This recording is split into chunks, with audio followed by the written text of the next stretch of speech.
what's up? You got a few minutes for some questions? Yeah. Whoa, hey, Aaron, can we ask you a few questions? Yeah, hey, what's going on?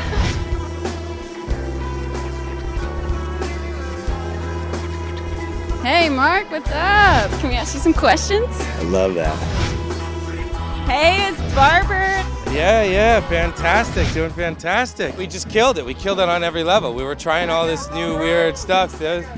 All right, what's up, y'all? We were trying all this stuff, and it just like everything worked tonight. You know what I mean? It was awesome.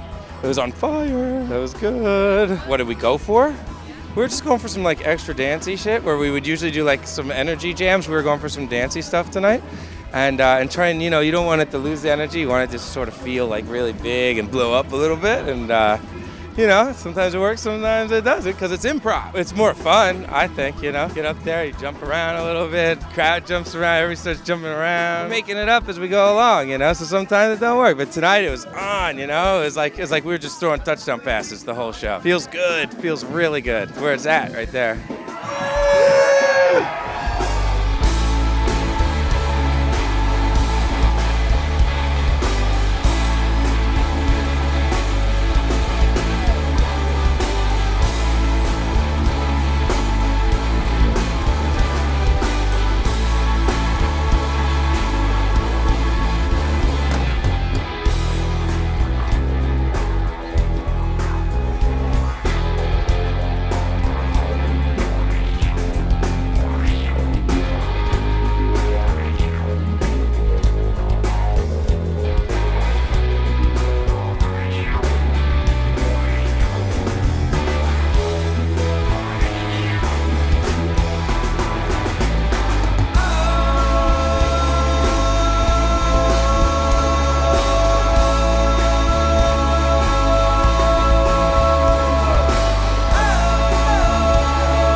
Biscuits in 2009. Oh man, we're going regal in 2009. We seem to be on fire in 2009. We're having a great year this year. I don't know, we're destroying the whole country this year. I don't know what it is. Have you gone to a biscuit show this year? We're killing it this year. I don't know why. It was all luck. I think this is the most comfortable year we've had. We seem to be functioning like a well-oiled machine, really congealing together and be able to finish each other's sentences on stage and stuff like that. So this has been the best year since I've been in the band, I think. We worked really hard, for the 2 or 3 years before that. So, usually when you put in a lot of hard work, it pays off, and this was the payoff year for us. Oh God, this is an epic year for us, actually. We don't even know why. We used to think about everything, let's do this, let's do that, let's do this.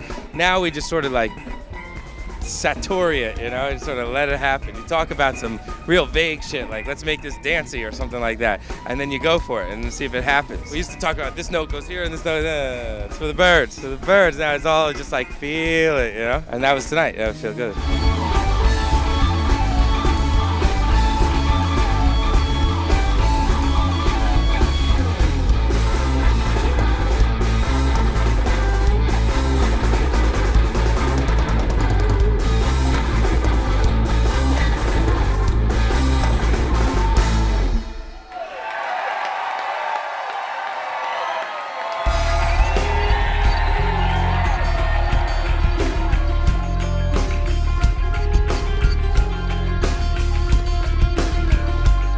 Highlights or disappointments? There's been very few disappointments. As far as disappointments, I don't think there's been any in 2009 yet, so it's been great. I'd say that there's been very few disappointments in this year at all. Even when we have our smaller shows, it turns out to be a great, fun night, you know what I mean? No disappointments, highlights, plenty of highlights. I don't even want to go into it because I don't know if you have enough tape. Japan was definitely a highlight of this year. Fuji Rock Festival.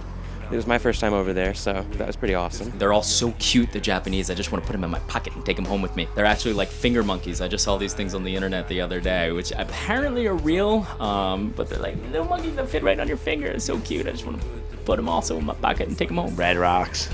That was probably the biggest highlight. Camp Bisco was right up there. It was super wet this year. That's our festival, which is in upstate New York. That and Red Rocks were the two kind of really exciting shows. I expect that there's going to be some more highlights, though. It's been an awesome year. Had a lot of fans all over the country. We played a lot of new songs for everybody, which makes us feel really good. But 2009's a good year. Good year.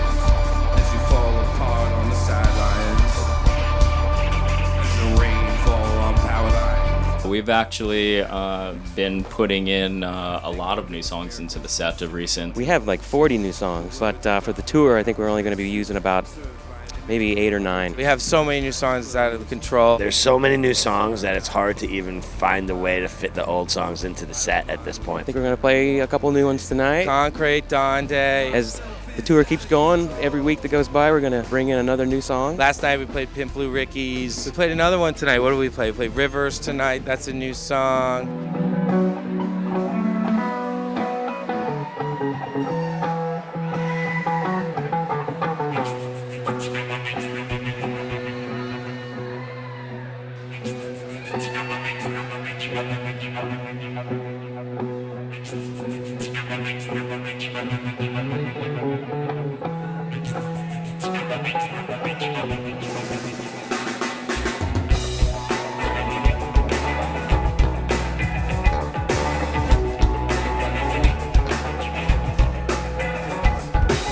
Sometimes it takes a year before a song gets to like its full potential. Sometimes it takes two or 3 years, and with us, sometimes it's taken up to 5 years, where we'll introduce a song and we'll just work it out on the road, and 5 years later, it's the best song that we have. But nobody really thought it was going to be that. So there's obviously the songs that have gone on the album. We released 2 songs, Concrete and You and I, that we've started to play live. We've got another EP coming out at the end of the month, and we're going to be playing those songs live soon.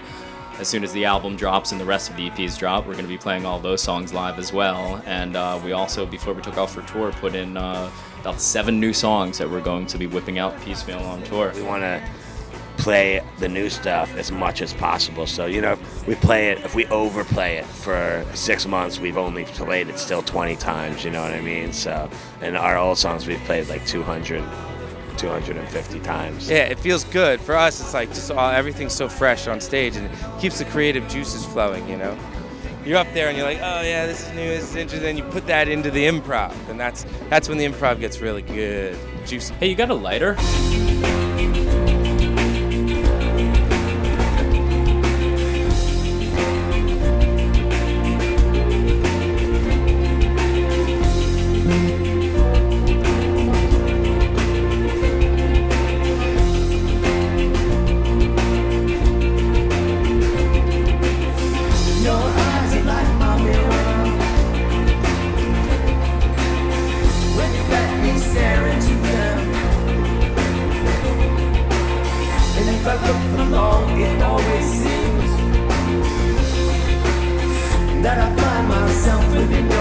I think my biggest song of the year so far was Mirrors. We all put a lot of songs in. Everybody in the band had a lot of songs. I think my favorite one right now is Rockefeller. We played it for like a year, and then it's just now starting to blow up, where it's like when we hit the jam of that song, every time it's gonna blow the roof off the place. No matter what a fan thought of Rockefeller, like a year and a half ago when we first debuted it, the evolution of the song, it's a perfect example of a song that, like, at first I was playing it on bass, now I'm playing it on keyboard. It drastically changed like the vibe of the sound, and then like as the jam has like progressed and developed and taken on a life of its own, you can't help, if you're a Biscuits fan, you can't help but like get sucked in by a really big improvisation in the middle of a song that you may or may not love, or I think that's part of it. Like, is how do we jam over these songs? And if we're gonna jam great over them, people are gonna be really psyched about them being in the set. I basically started writing just for the sake of writing to see what comes out of it, whether it's for the Biscuits or Conspirator or just for,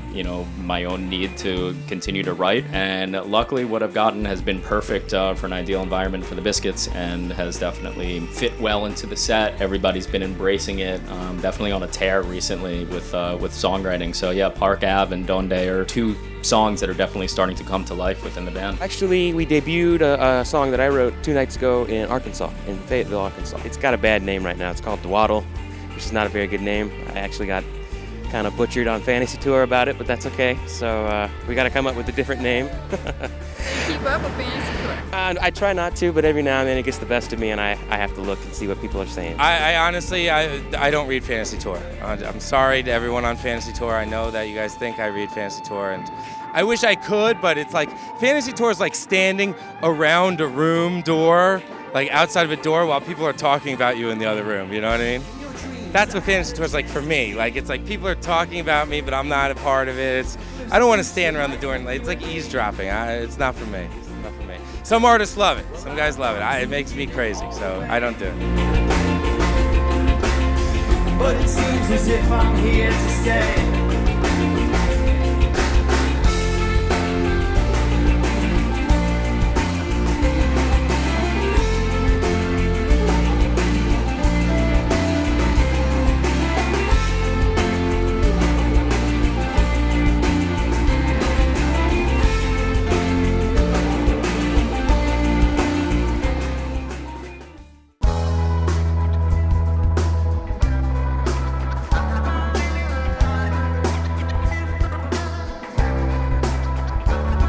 What influences us what to play is definitely what we played in the market last time we were through. Definitely what we played the night before, what we might want to play the night after. There's definitely an algorithm to the way that we create our set list. I have a list here of like 50 songs that we haven't been playing very often over the last year, and we've played a lot of shows this year, so I feel like if we come out and play I-Man in Memphis every 2 or 3 nights still, it's like loses a little bit of the excitement like that we had bottled up in like January and February and even April on those songs were like blowing out every time that we played them. Right now I'm just trying to switch the whole thing up, just change gears on the whole set list, and then at the beginning of the week you have like an idea like maybe on Saturday night I wanted to play Stonewall this week, and like that's a song that we played last weekend once for the first time in 3 years, and it was really good. It would like reminded me of like it's totally not the style that we've been playing musically recently, but it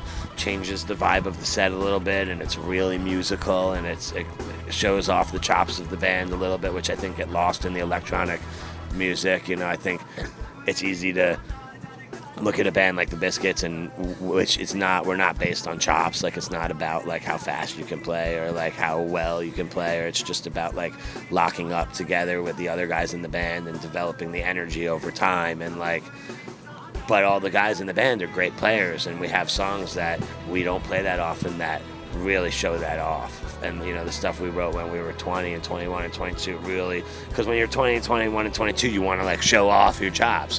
When you're 35 you don't care about that, ego wise you don't care if people like think you're like Victor Wooten. It doesn't matter. It's like you just want the music to sound good. There's a very diverse kind of array of music in the bank of songs that we have. I'm trying to highlight that a little bit on this fall tour, because I think we had gotten away from that for a while, which is good also, but I just want to bring it back, just change it up. The album's coming out. We're all definitely looking forward to the album. We've been incorporating a lot of new songs into the set. We've been enjoying them. The crowd's been enjoying them. Everything's been great. Spirits are high. Our first EP is coming out with a song called On Time and another song called Loose Change, and a bunch of crazy remixes and videos, and like a video of Mirrors from Red Rocks, a DVD, and I'm just so excited to we've been sitting on this music for 2 years now, and I just want to get it out and let people hear. I don't know how people are going to react to it. I mean, we've already released 2 songs and everyone had very mixed reactions. We knew it doesn't sound a lot like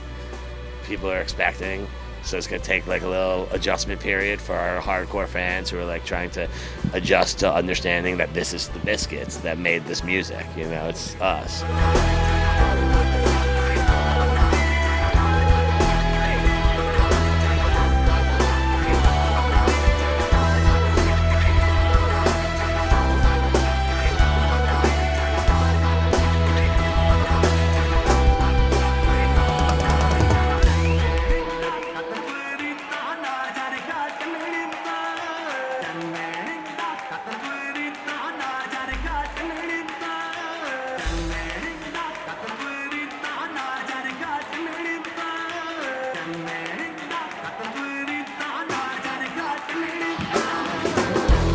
releasing our album in January. It's called Planet Anthem. It's totally gangster, and you are going to love it. I rap like once on it. I'm not much of a rapper. I think they like the hip-hop stuff a little bit more than the pop stuff, and, it's just a different leaf.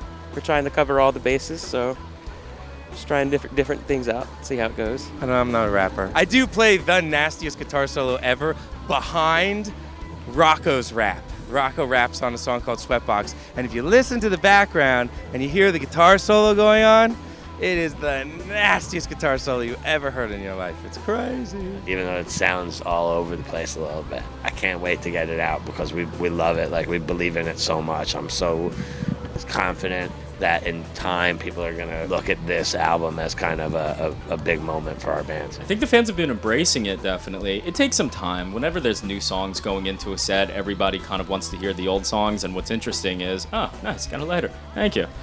What's interesting is that every time we put a new song into the set, everybody only wants to hear the older songs. And then, of course, those newer songs become the older songs. And then when we start to put newer songs in, everybody still wants to hear the older songs, which were once upon a time newer songs.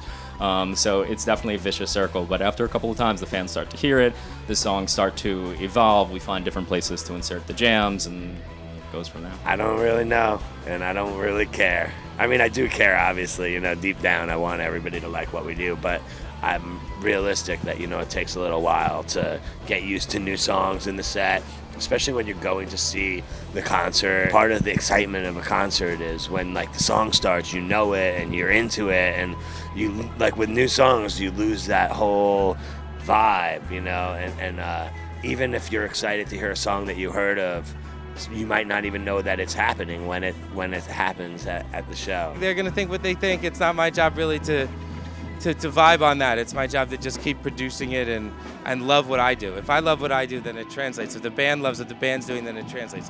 If we get too into what everybody else is saying, then you start to forget why you do this in the first place. You do it in the first place so you can love what you do, and then that's the most important thing. You have to find really strike a balance between playing just enough of the old stuff and playing just enough of the new stuff that that the show works and flows right. I know that when I go to see concerts and bands are playing new stuff, I'm like, what is this? You know what I mean? What are you doing? And I'm in a band and I'm still saying, what are you doing? So why are you playing new stuff? Play your old stuff. So I get it. As a fan, I get it. But you have to do it as an artist. You just gotta, all the old stuff was new at one point. Yourself as the Casanova. Little Betty Boop has gone astray.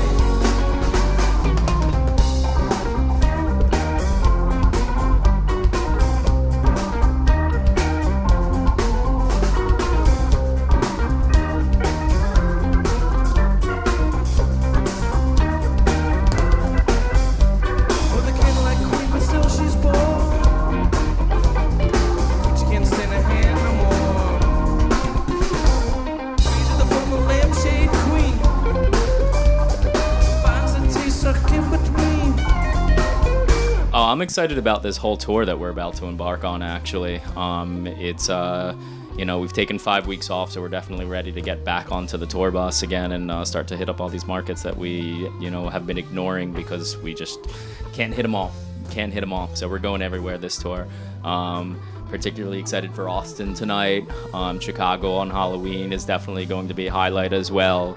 Northampton, the Calvin Theater, has definitely become a home away from home for us. 2 nights at the 930 Club in DC, we're going to slam. Sometimes it works out really well, and sometimes, it's a little bit of a learning curve for us.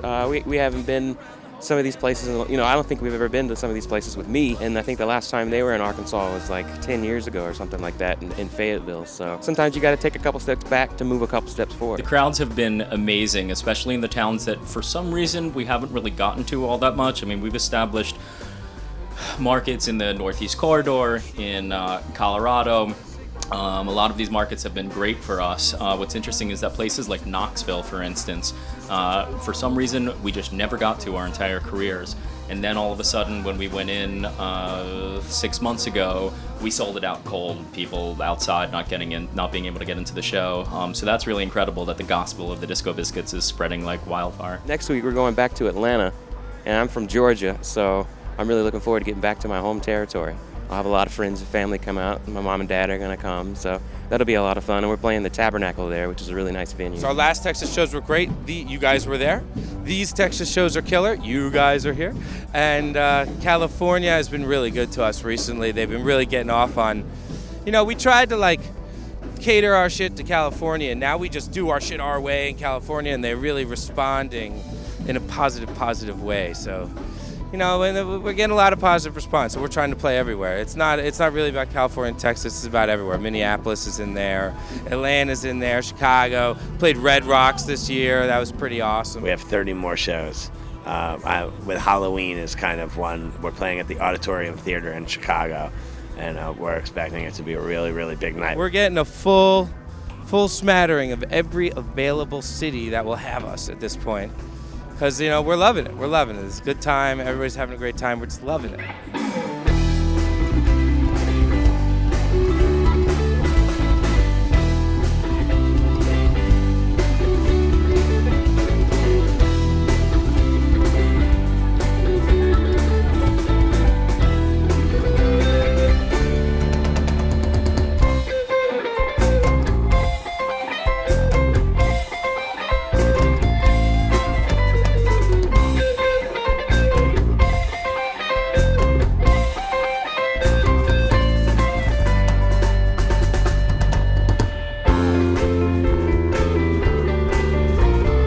Oh yeah, definitely. There's always plans of branching out to new spots wherever we go. We're always trying to stand on our soapbox and bring everybody over to the dark side. Hopefully we will continue this little renaissance. That's what I'm hoping for. So we're going to keep doing what we do, and it'll be just like 2010. I don't know. I mean, you got to understand, for me, it's like the years are like all like some crazy blur. I don't know where I am half the time. I don't know what year it is. I don't know what's going on. Like, I have to live in this world where, it's like half fiction, you know what I mean? I have to live in that world. So the more you get into reality, the more you can't live in that world. So you have to just you have to be with it. You have to be a part of it. You can't half-ass it, you know what I mean? It's because it doesn't work. So right now we're full-assing it, and hopefully that full ass will continue through 2010. I don't know, we'll see. We'll see. Get your copy of Planet Anthem in January of this year. The EPs go on sale too, and iTunes. So get your copy, check the shit out. People don't buy albums anymore. Don't be one of those people who doesn't buy albums anymore. Don't be one of those. I don't know, that's my pitch. I'm sticking to it. Awesome. Great interview. Thanks, guys. It's a great opportunity to get drunk in the middle of the afternoon, by the way. Normally I don't drink until after the show, but as long as you guys interrupted my personal time. Thanks for the interview. I actually have to get back to doing a little bit more sticking, but I'll see you guys later on tonight. Thanks a lot. Thanks for being here with me in the back of the bus. Get out!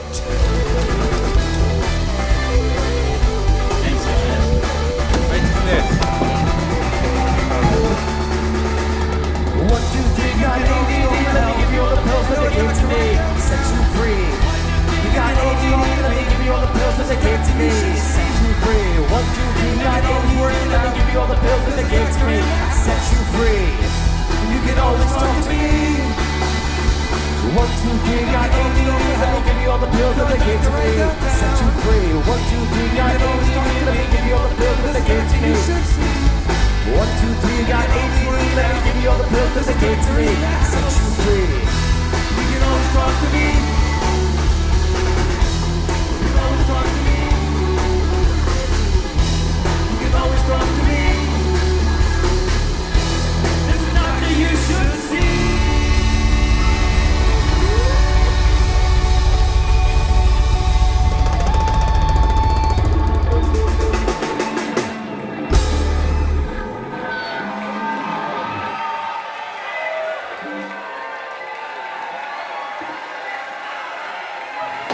You guys are still here? Jeez. No way. Thank you guys for being so great. Thanks.